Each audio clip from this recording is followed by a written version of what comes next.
Hello दोस्तों, comics channel पर आप सभी लोगों का स्वागत है। हमारी आज की कॉमिक्स है भेड़िया सीरीज़ की कॉमिक्स, जिसका नाम है ब्लास्ट। तो दोस्तों, इसका पार्ट 1 हम पहले पढ़ चुके हैं, ये पार्ट 2 है। तो चलिए इसको शुरू करते हैं। और इससे पहले कि कोई कुछ समझ पाता, धड़ाम उड़ा दिए उसने चीथड़ अपने ही जन्मदाता के। रिचर्ड के मरते ही फिलिप्स ने कवर कर लिया उसके बाकी गुर्गों को। अब तो सिर्फ एक ही मिसाइल बची थी, भूरा बिल्ला और काला बच्चा के बीच। मुझे समझदारी से काम लेना होगा। और एक झटके से हटाया काला बिल्ला को भूरा बिल्ला ने। फिर भी मिसाइल से बचते बचते भूरा बिल्ला के शरीर का आधा भाग क्षतिग्रस्त हो गया। धड़ाम भाग उठा फिलिप्स भूरा बिल्ला को ले सर्जन की ओर। और तेज चलाओ रॉबर्ट। ओ नो फिलिप्स, इसका कुछ नहीं हो सकता। डॉक्टर, हम तुम्हारे को माला माल कर देंगे, नहीं तो खानदान समेत साफ कर देंगे। यदि तुमने बॉस को ठीक नहीं किया तो मरता क्या न करता। आखिरकार डॉक्टर को मानना पड़ा। ठीक है, 1.5 महीने का हमें समय दो। अभी इनमें जान है, हम इन्हें ठीक करने की पूरी कोशिश करेंगे। लगभग 1.25 महीने के बाद।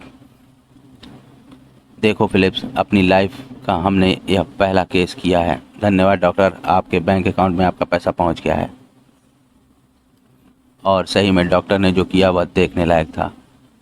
अर्धमानव में आधी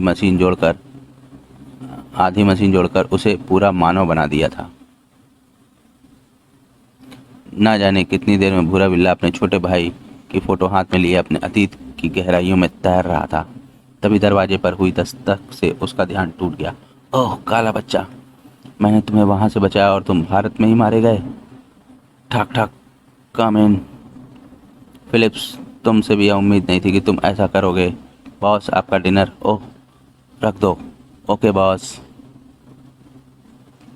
भूरा बिल्ला जो ब्लास्ट के बाद अपना इलाज करा रहा था और उसी ब्लास्ट में फंसा था भेड़िया भी। पढ़े भूरा बिल्ला। दोस्तों, ये आपको हमारे भूरा बिल्ला जो है ये भेड़िया के सीरीज़ में मिल जाएगा आपको प्लेलिस्ट में।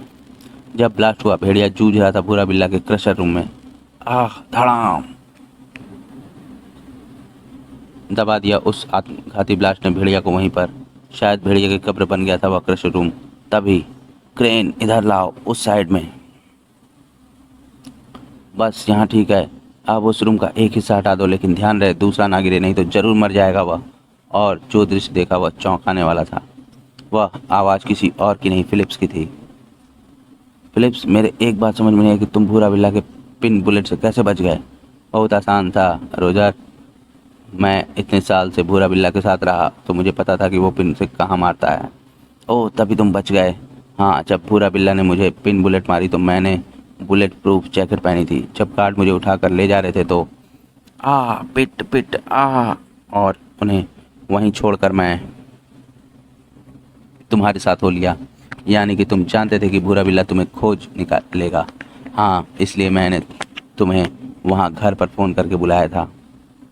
संभाल के, तुम्हारी एक गलती से वह मर सकता है। उफ, तुम जानते थे कि ब्लास्ट से वह बच जाएगा। हाँ, क्योंकि ये रूम मैंने ही बनवाया था और अगर रूम की दीवारें मिल जाती तो ऐसा हो ही नहीं सकता था। मैंने सारा सिस्टम इस तरह से कराया था कि दीवार मिलने से पहले ब्लास्ट हो जाएगा। वाह फिलिप्स, तुम्हारे दिमाग की दाद देनी पड़ेगी। हा। इसीलिए तो मैं भेड़िया के पीछे पड़ा हूँ, जिससे उसे साथ मिलाकर मेरी शक्ति दोगुनी हो जाएगी। तुम्हें तो डॉन होना चाहिए था। ओह, ये तो फिलिप्स है, डैडी का दायां हाथ। ये तो भूरा बिल्ला के लिए काम कर रहा था। यहाँ कैसे? पुलिस बुला लेनी चाहिए। हेलो, दिस साइड जेन जो स्पीकिंग। ओवर। जल्दी, पुलिस ने क्षेत्र घेर लिया। क्षेत्र। हैंड्स अप फिलिप्स ने। मैं बहुत समय से तुम्हारी खोज कर रही थी। ओह जैन। हाँ जैन, जो रिचर्ड यानी तुम्हारे भूतपूर्व बॉस की बेटी। वैसे यहाँ इस मलबे में क्या दबा रखा है फिलिप्स? तुम अपनी हरकतों से बाज नहीं आओगे। ले जाओ इसे और खड़ा सड़ा दो जेल में, जेल की सलाखों के पीछे। Yes madam.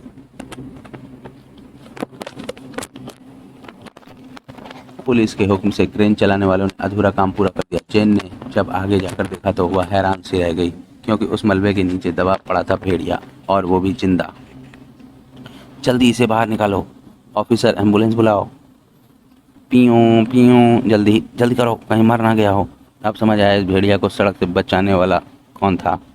हॉस्पिटल में डॉक्टर ने भेड़िया को स्वस्थ बताया। जैन उसे अपने घर ले गई। आओ भेड़िया, ये मेरा घर है। भेड़िया जैन के बारे में सब जान चुका था रास्ते में। अच्छा, तो तुम कानून की रक्षक हो? हाँ, मैं कानून की रक्षक हूँ और मेरे पिता कानून के भक्षक थे, इसलिए मैं उनसे नफरत करती थी। क्या क्या होता है आज की दुनिया में, हमारे समय में ऐसा कुछ भी नहीं होता था। तो क्या भेड़िया तुम सच में हजारों वर्षों बाद जागे हो? हाँ, मैं हजारों वर्षों बाद जागा हूँ और वो सब मैं तुम्हें बता चुका हूँ।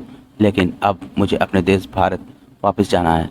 हाँ, अब तुम्हें भारत छोड़ना है, वो अभी एक बड़ी समस्या है।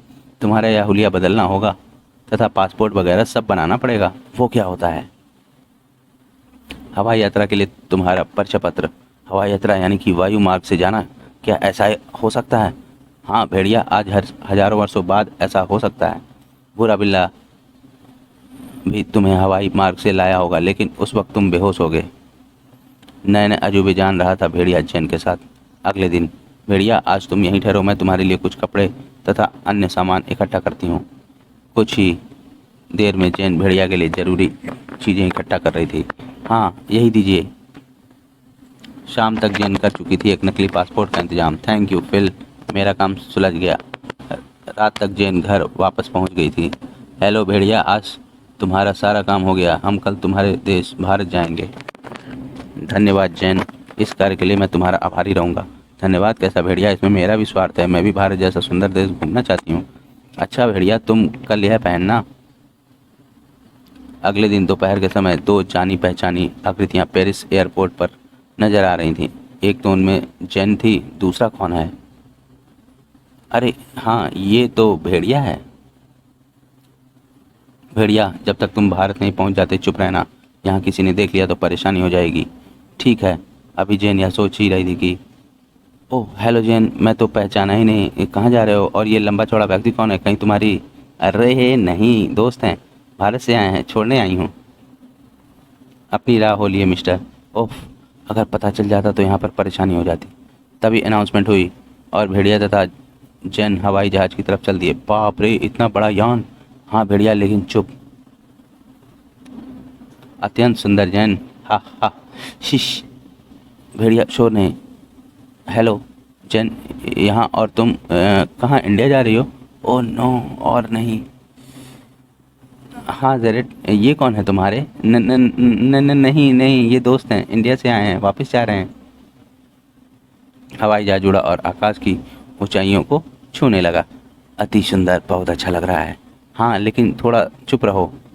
उसी पल धमाका सा हुआ। जहाज में कोई भी अपनी जगह से ना हिले, ना हिले, नहीं तो हम इस जहाज का अपहरण कर रहे हैं।